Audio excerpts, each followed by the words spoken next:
Maggie. Alrighty, thanks, Dennis, very much. So I'm going to read the questions that are in the chat so that nobody else has to go through the entire chat. Mark Nelson asks, when can we expect these power outages to end and we can count on a normal supply of electricity? So I'm not sure. Susie, I'm going to let you field the questions and pass them to one of your people because we don't really know to whom to ask these specific questions. It looks Jeremy like or my, Mike, Jeremy or yeah. Mike, this is Carlos, if you want to answer one of those questions.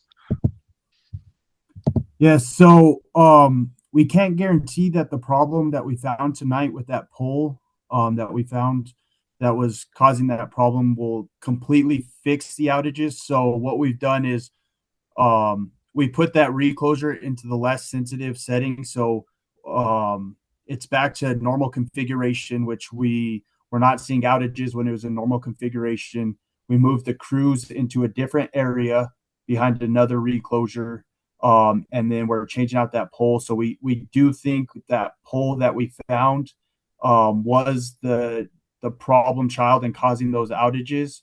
We can't be 100% certain, but we are changing out that pole tonight. Like I said, getting it back to normal configuration and seeing if that fixes the problem. Thank you. Just a few comments that were made. I'll try to condense them. Is that people seem to want you to know, and I think this is really important, that when we don't have power, we don't have Wi-Fi calling. So it's difficult to call in to find out what's going on or to report something, or even to get information from you because no one has service without electricity. There's also several comments that it would be great to have this sort of community outreach before a project begins, so people kind of have know what's going on. It's on everybody's radar. Let's see. Has a root cause analysis been conducted for the continued power outages? If yes, is the cause for each outage the same or similar? If no, why has this not been addressed? This is from Shea Allen Shellerman. Anybody? I think I'm gonna see if engineering can kind of speak to that. The core root reason I think that they've identified this evening, or the most suspected reason. But as they balance this work and safety for the community and for the linemen working on as they rebuild a safer system, obviously that sensitivity, was increased. I think it is a lot of determining, eliminating causes. It's a very large line, isn't it, Jeremy? It's like 22 miles of visual inspection. And like I talked about earlier, an underground line is harder to inspect and takes longer. So there is a benefit to having this overhead configuration. Thank you. So I could just touch a little bit more on that. So we have been diving into it, trying to come up with the root cause of what is causing these outages. We started on the first couple of outages. We thought maybe it was just something that was happening with the construction, and once we saw that it was a pattern after the second or third outage, we really started diving into it, sending patrols with our P&M linemen to see if they can identify anything, see if there was a loose wire or maybe wildlife that got into the line.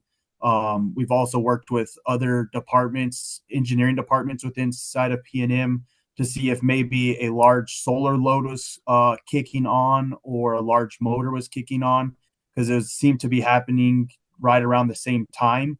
And then trying to identify where that load is. With the two outages today, we got some more data off of that reclosure, and we're able to kind of pinpoint a little bit more where the area we thought was happening, and that is where we found that pole this afternoon. So with the more outages, we got more data, and then we were able to find that pole. So that's why we're fairly confident that that pole was the reason for those outages, and fixing it hopefully will stop those outages. So it was a root cause. We were trying to, like Susie said we couldn't just identify something and know exactly what it was, but we were able to kind of check things off of the list. And in doing so, we did find that pole that I mentioned. Thank you. Leslie asked, she has two questions regarding the Bonanza Creek side of this. When will poles and lines west of 14 on Bonanza Creek Road, County Road 45, be replaced? And will homeowners be notified when their property will be impacted? And the third question, there are three questions, and how can we have input into how our trees are trimmed or cut back?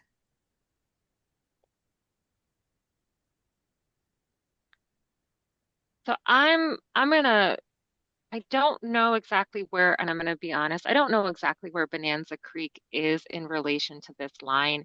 I think it's near Platinum off of North 14.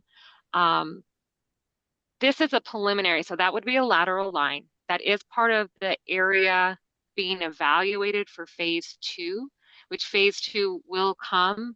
So notification will go as we move into that construction phase and they get ready to move into the laterals. A preliminary look at this tells me that it only goes about halfway down Bonanza Creek there. And so it shouldn't be a huge impact going down, but it's still very preliminary.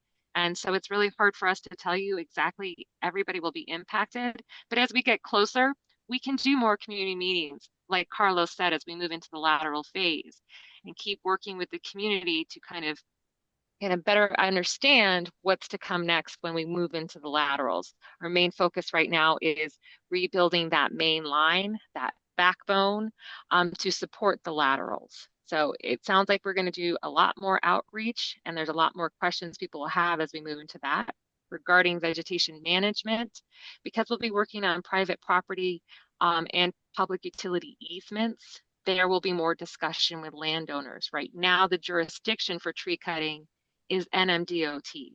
That is the jurisdiction that we are working with for that. So as we go into those private areas, outreach tends to change. And there is a consulting arborist that some people ran into, and they do mark trees prior to cutting. So what we're really trying to do is balance the region's, wishes to maintain native species and privacy, but also, having to maintain our lines in a sensitive way. I was hoping that the consulting arborist would be able to join us today, or I'm sorry, the arborist for PNM to be able to join us today, but he is down in southern New Mexico in Silver City for Rio Doso. And so unfortunately, it looked like he was not able to call in and join us today, but we can engage with him further as that moves into the lateral phases. I have a question about the cost effectiveness. Does that include a time factor of overhead versus underground lines? Because when you're talking about weather and wind, that would not affect underground lines, correct? I'm going to let engineering speak a little bit more knowledgeably as experts on, those impacts, and maybe the project manager. Okay. Because it Yes. seems like over time, because weather would not affect underground lines, that it might be beneficial to have them. And when you do this cost effectiveness, um, examination, does that have a time factor over it, that over time, the underground lines would not need to be replaced or would not be affected? Yeah, so a couple things. So weather, like wind for sure does not affect underground lines like overhead, but the rain seeping into the ground, what that type of weather affects underground lines more than overhead. There's something that are called water trees that kind of seep into the ground, get into the conductor of the insulation of the underground conductor and causes faults. The restoration of underground can be more expensive than overhead because usually when it is the underground, one, the outages take longer because we have to call an emergency locate. So 811 has to go out to the site, call in the locates before we start digging to get to the lines to fix the problem. So that one, the outages take longer, and then two, it costs more because we have to hire or we have to bring our excavators in to dig. Sometimes it's rock, sometimes the line of the isn't located properly, so digging takes a little bit more. So the restoration for underground could be more versus a pole where we could just drive a truck up, fly a bucket, and then either retie the wire or fix the part that is broken. We don't have to wait for locators. We don't have to have civil crews to come and excavate the underground line, and then we don't have to worry about anything being located improperly. So there is kind of a balance where sometimes like wind or trees affect overhead lines a little bit more, but there are weather events that do affect underground facilities as well. And then the restoration of underground could take longer due to the civil crews having to dig and then all the other extra stuff we have to do for underground facilities. Thank you. That makes sense. And have there ever been any studies done that showed the frequency of problems with underground lines and with overhead lines? Like which setup has more problems over time? For instance, if an underground lines have a problem, but it's one time a decade, that cost as much as going into fix overhead lines that have problems 15 or 16 times a decade. Know what I mean? Right. Okay.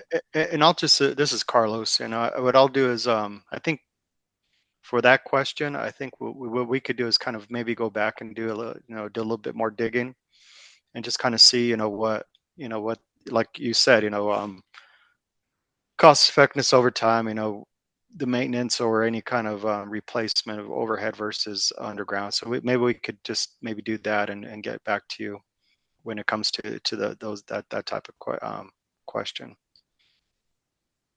That would be great. Okay. Aline asks, are we going to be experiencing outages all through phase one? And is there a way to have backup generators to keep our power on during phase one? And can we be told ahead of time when we will lose power? I can speak to about the outage notification. Obviously, these are unplanned outages. We're not able to give notification, obviously. We would love to.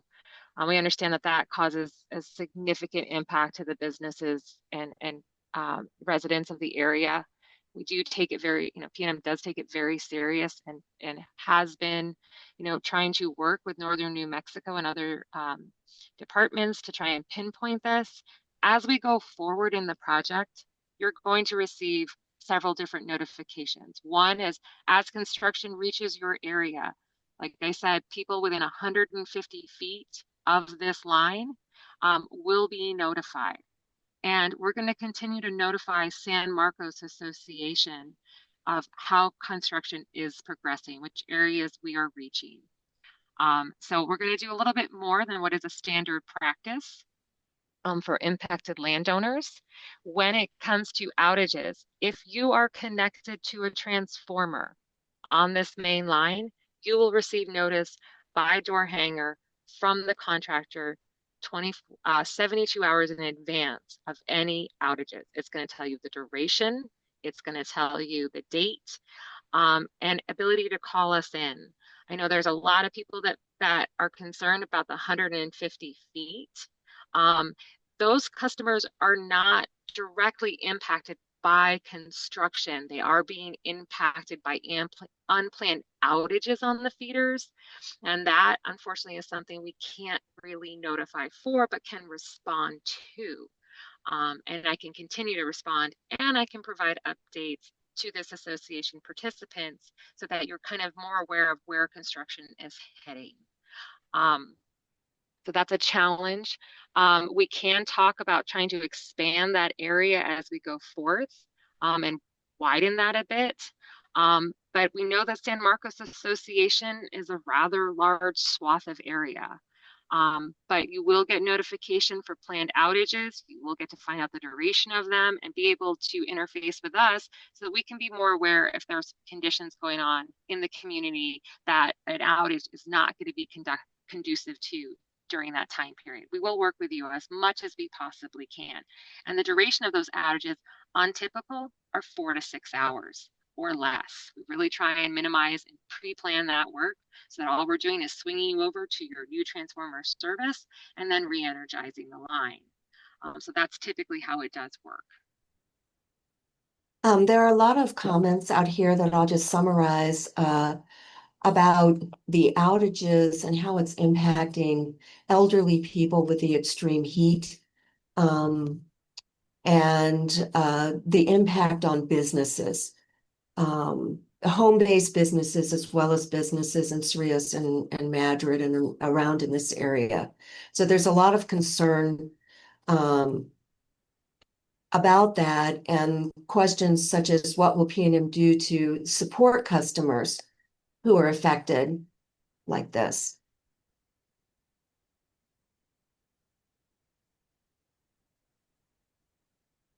Carlos, I don't know if you want me to address this one. So I think, yeah, let's kind of tag team on this. I'll just, because I know I saw something come in, and I know as far as depending on the outage or what, maybe I know that there was or asking, what's the claims number. So we do have a P&M claims if there is, say, maybe some, some of the electrical equipment for, during an outage, if for some reason it may have been damaged or even not working anymore because of the outage. Now we do have a claims department that will investigate that as well. I mean, that's one piece. I think, and Susie will probably could address this more, but we do have what we call a Life Watch program now, and we'll get some more information to you as well on that. And what that means is that if there is an unforeseen outage or even a planned outage, what we're trying to do at P&M is really build that Life Watch database, and it really does take into consideration our more vulnerable customers. Those are with medical needs, our elderly, so that way at least we're aware and make sure that if there is an outage, that that if we can't contact them directly, that they have somebody as an emergency contact as well that we can contact to make sure that they're safe. So that there's that piece. And yeah, I mean, we're always trying to work our best with the community when it comes to especially the unplanned outages. If it's outages that we know that are going to happen, we're going to do everything in our power to make sure that we're communicating, to make sure that the community is aware that this is going to happen on this time. Whether it's due to construction, whether it could even be what I mentioned before from a wildfire standpoint, public safety power shut off. But we're always going to try to do our best to make sure we communicate as best possible to make sure that especially our more vulnerable customers are taken care of. Did you want to add anything to that, Susie? So I'm going to put in the chat from pnm.com the outage safety information. And I think this is always really great to share with the community, as you can prepare for outages, and then there's ones that even PNM, if it's an equipment failure, if it's not an equipment failure, can't really prepare you for. But this allows landowners, and customers to kind of be able to better prepare themselves and those that they love, and give some great tips that even I find helpful. I have elderly parents as well that have those same concerns, and this is something that I definitely talk to them about because I can't always be there. So I'm going to put that in the chat, and it just gives a resource of PNM does care and has concerns. I know that it's still coming up in chat that people are very concerned about, outage notifications, even if planned. I want to reiterate, it's 150 feet of impact on a pole, but if you were attached to a transformer on a pole that's being replaced and you're being swung over, you're going to get notified. If it's more than 100 customers, you will get a robocall. If it's under 10 customers, that is typically 10 customers and over, it is a robocall that comes from PNM. And 10 customers or less, it's a notification on your door and a coordination. So those that live more rurally, if you're not attached to a transformer, you're you may not have an outage. Those that do, as part of a normal process for swinging over new services, you're going to either get that robocall or you're going to get that outage notification on your door in a direct coordination with us. So please be assured we are going to notify every customer that we believe will be impacted by that transformer swing over. There are questions of can planned outages be done after business hours? And then a lot of concern about the shops and businesses is how will shops and businesses be compensated for financial losses? We've been without power, or credit card machine access, and internet access for hours at a time. It's peak tourist season for the Turquoise Trail. When we are without power, customers leave and go to Santa Fe to shop, which causes thousands of dollars in losses. Is there something that can be done? So the unplanned outages that are impacting Madrid with this repairs that we're doing, the hope is that all of that will end and not impact more peak tourism hours. As you can see, the rebuild is not planning to go through Madrid at this point. So we'll be able to better coordinate with the businesses in the area there as we get ready to do the second phase. And I know there was a question that came up in the chat about, can this be done in the winter? Due to the altitude and the cold temperatures, that poses quite a bit of an issue as well. So typically construction tends to wind down as we go into November and then doesn't really pick back up until the early spring. So as those, people are worried about shopping strolls for Christmas and tourists coming through. And I know everybody's probably very worried about Balloon Fiesta. Absolutely, it's the biggest time of year for all of the tourists to come into Albuquerque and the surrounding areas.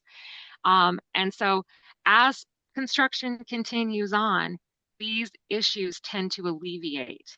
And so our plan as we move forward is the more progress is made on this project, the less outages, planned and unplanned, tend to happen because they're replacing old equipment. So there is an upside and a benefit that you will see as we go on, that these are really more of a temporary condition because we're stalled. We are stuck. As many of you have noticed, that we are staging poles in the right of way in anticipation of being able to do the vegetation clearance. And we're moving over to gold mine. So we're moving off of North 14 so that we can continue with this rebuild to continue to alleviate these problems.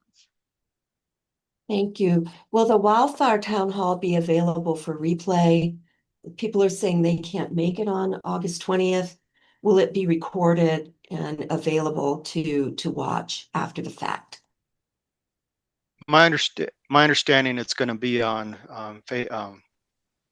was it Facebook Live? Is that Sergio will probably have more information, but working with our corporate communications, that's the plan. And we've had this isn't the first one. We've had one in Las Vegas, also down in Silver City, because those are other hi-fi areas.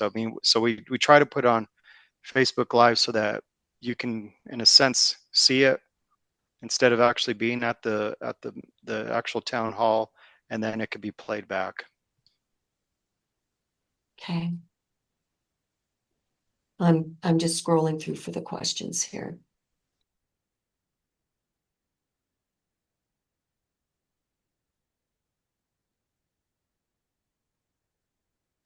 Question is, why do the outages come at 9:30 and noon if this is a random issue related to one pole?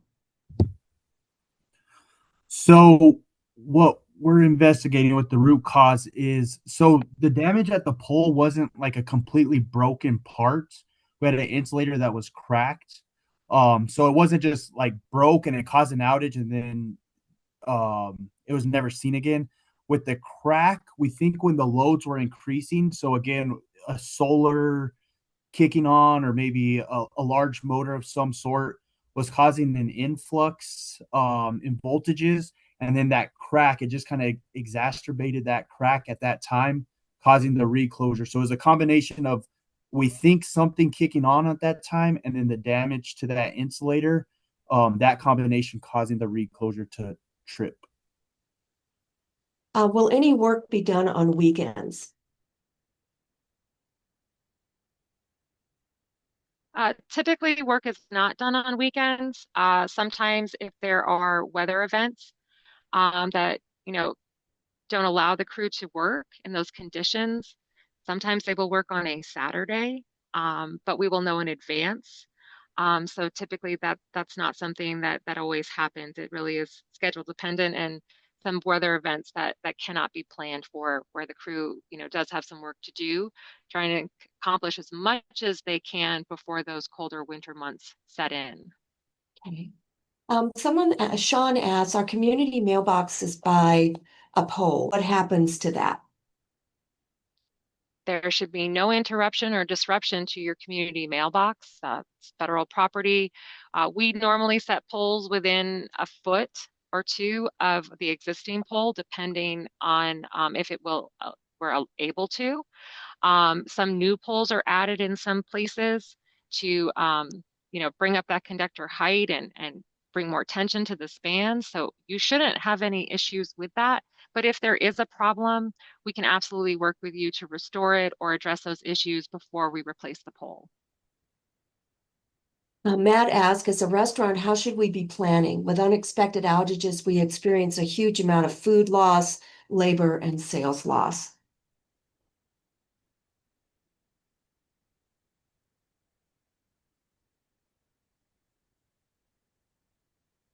Carlos, if you can kind of answer to this one, or would you like me to? Well, I think with, we could tag team on this, Susie, but I think really, when it, again, food loss, any kind of loss to whether it's equipment or in this case, food, depending on how long the outage was, we really, as engineering, we can't anticipate that every outage is going to last, we're going to try to have it, last as little as possible. I mean, that's the goal, whether it's planned or unplanned. At the same time, we understand it could go a little bit longer and equipment could be damaged. There could be food loss. And that's kind of where, that's, and I'll put the claims number in the chat as well. But that's, yeah, that's kind of where that would stand as far as, if the restaurants themselves thinking that because of a longer outage that they lost, some inventory, that they could always, contact our claims department, or we could work with them. Could you put that contact information? Maybe there's a URL or phone number Yeah, or and I address and, in the chat so people will know. yeah, and I went ahead and put the life watch as well, so I'm going to put the claims Thank as you. yeah. And if there is a claims process, there is a claims team that works on this, public engagement, we're happy to continue to follow up on your behalf. So if there is quite a few people making claims and you are concerned, we're able to help follow up on that. So feel free to hold on to our number and contact us. It's always good to let us know that you are putting in a claim. We'll continue to follow up with the claims department for you, just to make sure that you're getting consistent contact with them on this. Thank you. And Matt also asked, is there something that can be conducted during a different time of day, like late evening or early morning, so that it doesn't impact, high intensity hours for businesses? Sometimes work can occur after hours, and sometimes it's not safe to do so. And so unfortunately, it really is going to be specific to areas. We know that it's a desire of the community, but I think really these unplanned outages are more to do with this equipment problem that you're having, less to do with construction. Typically on a rebuild, you're not experiencing things like this. So there's not as much reason to do them after hours. But as we move into business areas of more concern, that is something that we can discuss as we move into the second phase, because it seems to be, yes, there are businesses along North 14 that are impacted, but also there's a lot of concern when we move into Madrid, that's going to be an issue as well. There are a lot of comments, and it sounds like you all are monitoring the chat as well, so you're seeing this, but a lot of comments about 150 feet notification not being enough because we live in a rural area. Is there any way you could expand the reach beyond 150 feet so that more people are notified? I think Or we can. Typically, if there's not a lot of good routes in and out, and we believe construction is going to impede landowners in certain areas from getting on the highway as part of their commute, we have expanded those in certain areas. I think general practice is if it's happening just adjacent to your property, it's visible from your home, or you are on a transformer that's connected to it, that's something that you are notified of. Outside of that area, we understand that's a general concern, and so that's typically where we would work with San Marcos Association for the overall area. So the question is how do we determine how far that reaches? Um, are we talking, miles? Are we talking, feet? And that's something that we could work with the participants here on as we go through this, if you'd like to. that sounds great.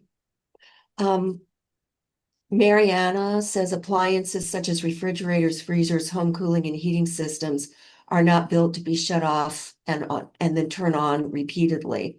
They're designed to run continuously. All of us are now suffering that kind of stress or potential damage to our appliances. Are you going to believe me when I say my refrigerator conked out due to your outages? I don't think any of us would be able to comment on that because we're not in the claims department. And that's really a question, I believe, for them to answer specifically when it comes to insurance, kind of outside of our expertise. Yeah, and I'll just kind of reiterate that. Yeah, I think that would have to, and I'm in the process of still getting that number for you, but I'll put that here soon. But yeah, I think that's kind of, it's any kind of damage or potential damage, or not potential, but any damage or that may have been caused by a power outage could always go to our claims department, and then that's kind of where you work directly with them. At the same time, like Susie said, we can help follow up with those as well. I don't know who SJKNU is, but they asked, the county sends out emergency information. Why can't P&M do something like that? You know, my phone is attached to my account when I call. Why can't you use that to contact us?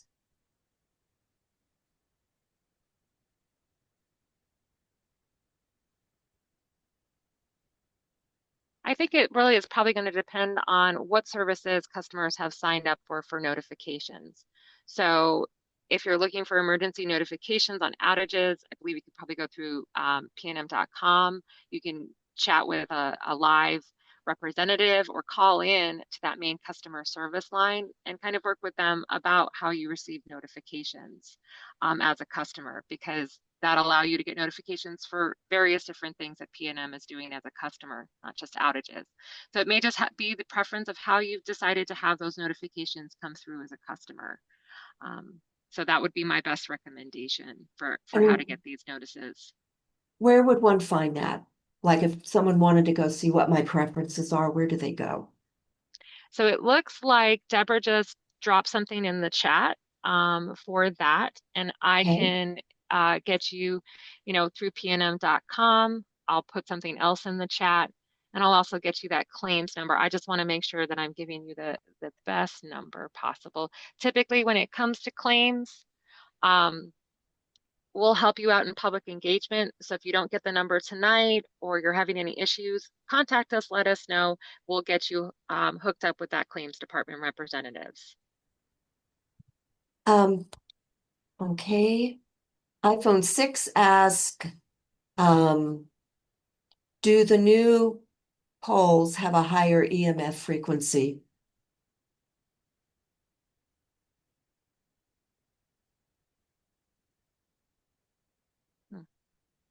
I don't know if I will be able to answer that. Jeremy?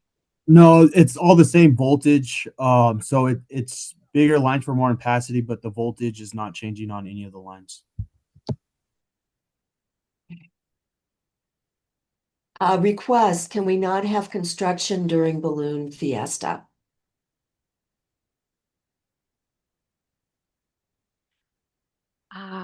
That is a question that I think we would need to discuss with the distribution department and the project manager, and what that financial cost would be for demobilization of construction during that time. I'm not sure what that would be. Will you check that out and let us know? JC, I don't know if that's something that you guys feel comfortable that you'd be able to answer tonight. I don't think we can answer, but it is something we can definitely discuss. You're right, Susie. There would be a financial thing that we would have to look into. So we could get with Juan and see what that financial impact is. But it is something we can definitely consider and discuss. Thank you. Does this, Kiara Quinn asked, does this project have anything to do with rumored housing developments? No, it does not. No. Yeah. What it does is it allows for future growth in the area, whether it's due to electrification or if customers are adding more PV to the system. So that's what the benefit there. But I mean, not that part of it. That we know of. Another request for please doing the work before 9 a.m. Let's see. Could the workers work at night like road crews? It would be cooler and less disruptive.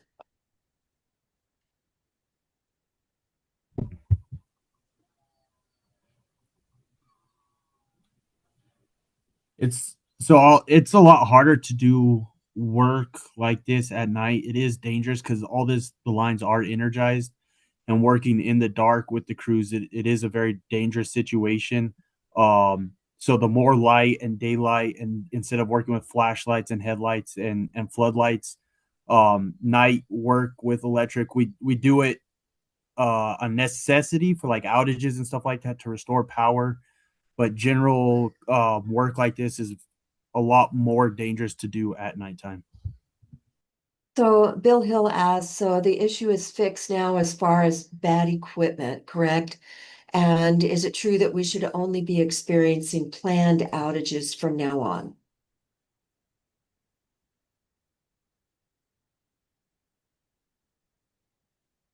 So I can speak on that a little bit, Susie, if you don't mind. Please. So right now, so we've completed the first 8 miles working north to south. So the first 8 miles of protective or of bad equipment have been replaced. But we are, as Shelby mentioned earlier, kind of at a standstill past that 8 mile mark.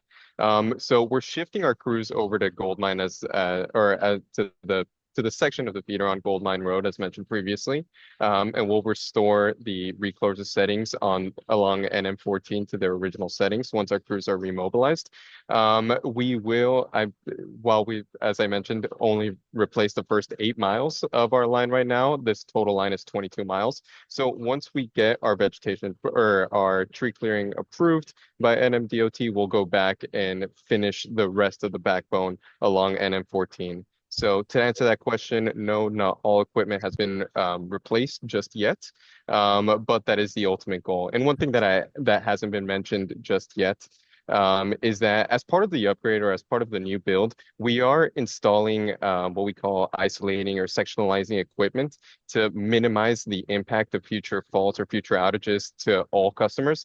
So as part of this new equipment that we're installing, we will be able to not only isolate and minimize the impact to total customers, but we will also be able to remotely pinpoint the source of the fault for an even faster restoration time in the future. So going back to the original question, no, we have not, or the statement that we have installed or replaced all the equipment is not accurate right now. Only the first 8 miles have been completed. But the ultimate goal is to, yes, fully restore or minimize future outages as well. And just to add, I think they might have been talking about the pole that we identified today. Oh, okay. Maybe they might be. I don't know, but we can't 100% guarantee that was the only problem.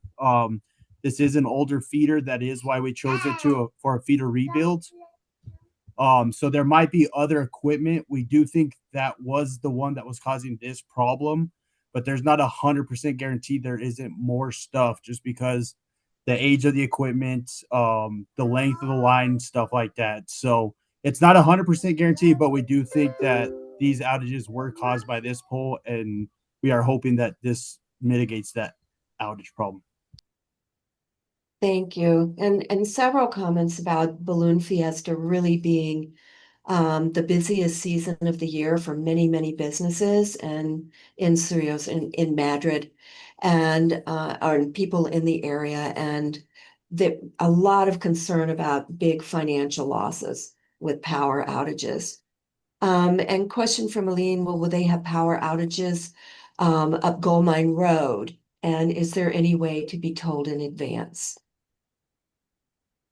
Yes, Gold Mine, as construction moves on to that, and as your new services are put in and transferred over, you will get notification. If you are attached to a transformer, you will be notified of a planned outage. Bill Hill, who determines or approves tree removal? Shelby, are you still on the call right now? Yes, I am. Okay. So I guess it depends on the land ownership. So in general, we remove within our 10-foot right of way, and then we trim to make sure there's a 5-foot clearance on either side of the line in order to be able to do the work. In some areas where we're installing down guys, we have to clear a 30-foot diameter area, so 15 feet on all sides of the pole in order to be able to install a down guy. Those are the anchors that keep the poles up, but not all the poles, just the ones that are at inflection points. And if it's on private land, we do inform the landowners that this is happening, and we minimize impacting trees that are of, sentimental importance or importance to the landowner. If it's on NMDOT property, then we have to get NMDOT approval for removing trees. State land, we get approval from state land. Though, actually, no, state land, we're just allowed to remove trees within our right of way. Sorry, misspoke there. So, I don't know. Hopefully that answers your question, Bill. If not, Bill, you can ask another one. Do repair crews come from Albuquerque to fix problems? Or are they coming from Santa Fe?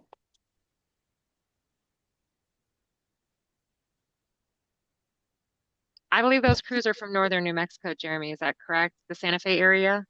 Yeah, so we do have a line department in Santa Fe that does respond to these outages.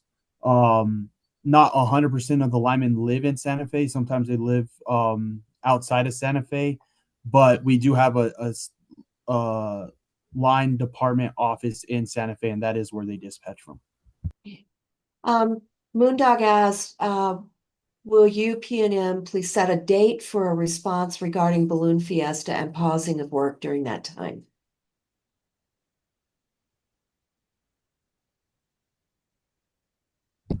Yeah, I think we could probably JC, do you think 2 weeks would give us enough time to look at the budgets and get with contractors and kind of get that, or do you think we need a little bit more time? No, I think 2 weeks would definitely work to give you guys an answer back. Yeah. Okay. So I'll take note here and make sure we get the association back at the latest the 22nd, so Friday 2 weeks from now. But yeah, that should be enough time.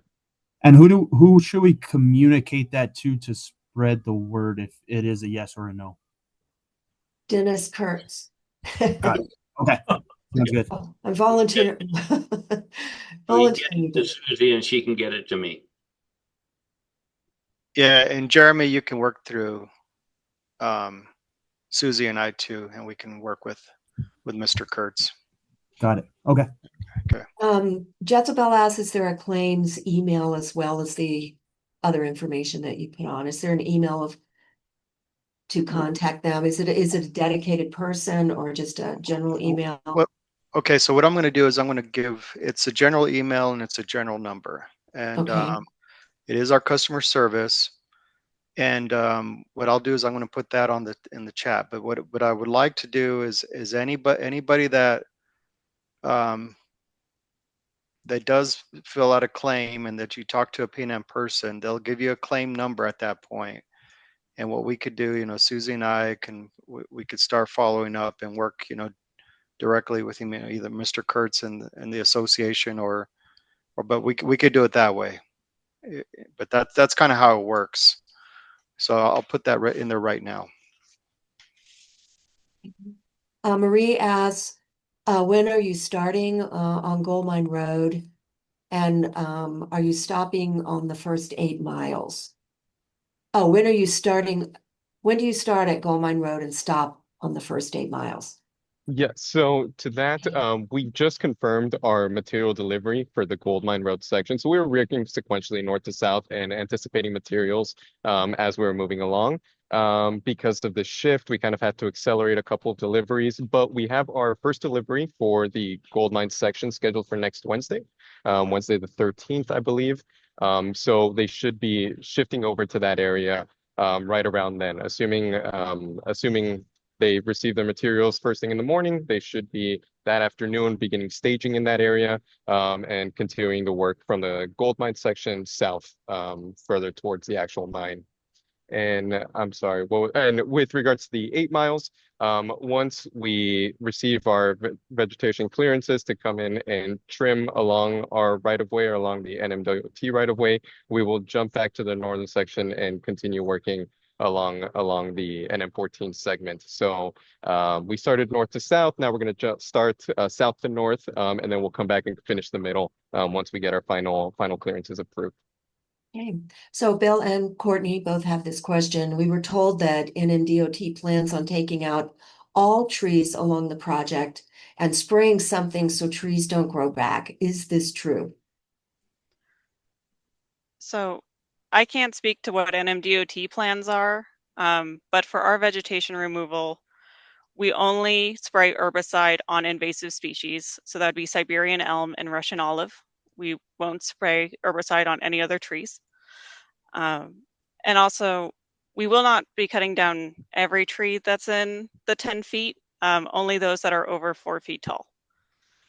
So there will be some trees remaining within our right of way that will grow up.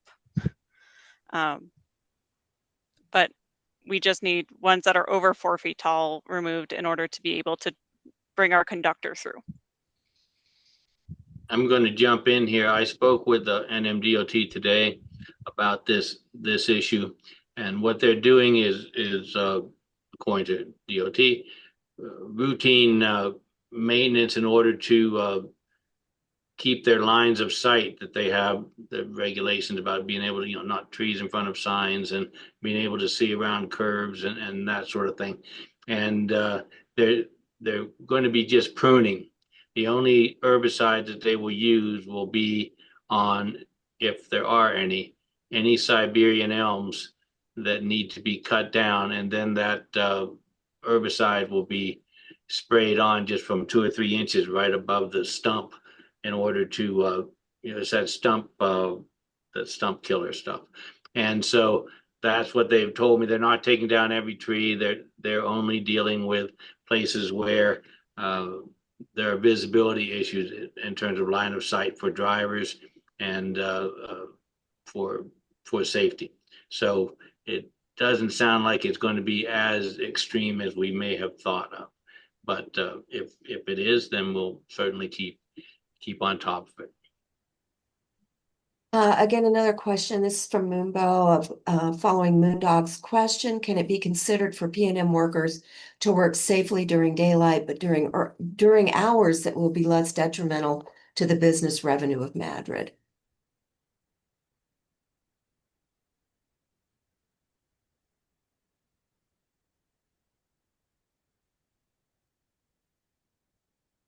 Going once, going twice. Yeah, I'm not Is sure. that something you're willing to consider? Can you repeat the question again? Okay, let me back up. Can it be considered for the P&M workers to work safely during daylight, but during hours that will be less detrimental to the business revenue of Madrid.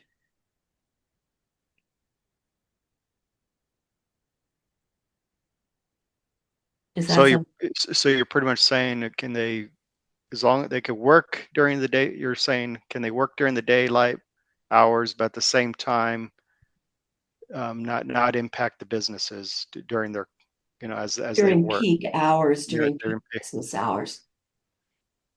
yeah, I think that'd have to be like a project management, Juan Carlos or even Jeremy. I mean, I think that guy kind of even goes back to like the balloon fiesta question. I think it depends on the permit that DOT is issuing, right?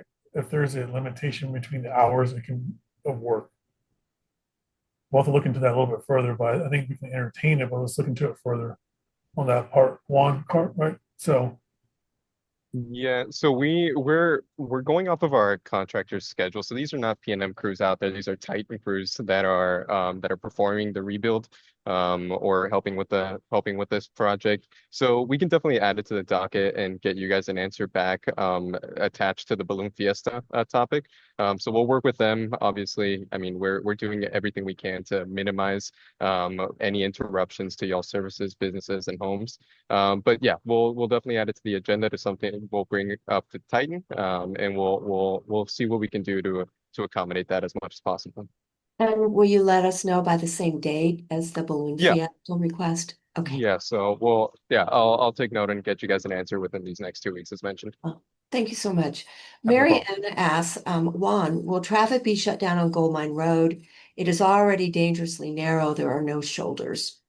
Yeah, so it won't be a complete road closure or a complete shutdown. Our Titan actually just sent us over their traffic control plan for Gold Mine Road. I believe they'll have barricades set up, so it will be reduced to one lane, but they will have full-time flaggers throughout there to make sure that there's still an appropriate flow of traffic. But the road itself will not be shut down. We'll just, have, like I said, a traffic control plan in place to make sure that cars can still flow freely in and out of Gold Mine.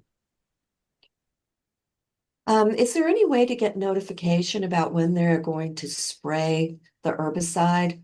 There are people who have concerns because they have bees. I mean, it does sound like it's less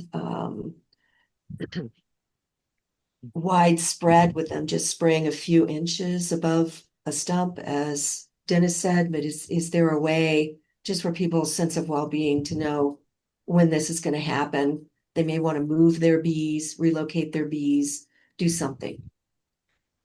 I take it you're asking about the NMDOT work. And maybe that would be from them. Yeah, it would be from them, but interestingly, when I was talking to him today, he had just come in from working with his beehives. And so he's somebody who has beehives and animals and livestock and all those sorts of things, and is very aware of those issues. But I will ask him if there's some way to notify people beforehand. But he's very knowledgeable about this, and he didn't. I asked him that specifically about beehives and organic farming and so forth, and he didn't feel like it was going to be an issue. But I'll double check with him again on that basis. And while I'm got the floor here a little bit, this meeting was supposed to go till about 7 o'clock, and so we might have time for a few more questions here. But what I'm going to do is ask that we have a follow-up meeting.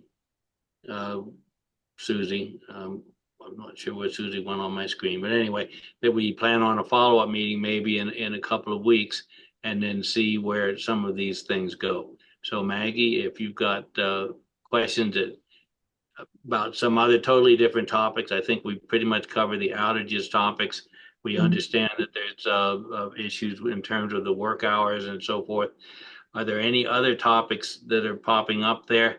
Otherwise, I'm going to be calling this meeting here in a few minutes. There's a request for a Titan representative to be present, if that would be doable.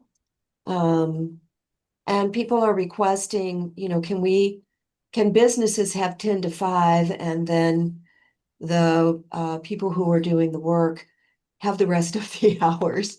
Because those are peak hours. Some say 11 to 5, 10 to 5. That would give you 5 a.m. to 11 a.m. and then start again 5 to 8. You know, if that those are things to consider. And then I would just like to suggest people are asking about how to get notified about this meeting. Please go on the SMA's website and sign up to get the notifications that Dennis sends out.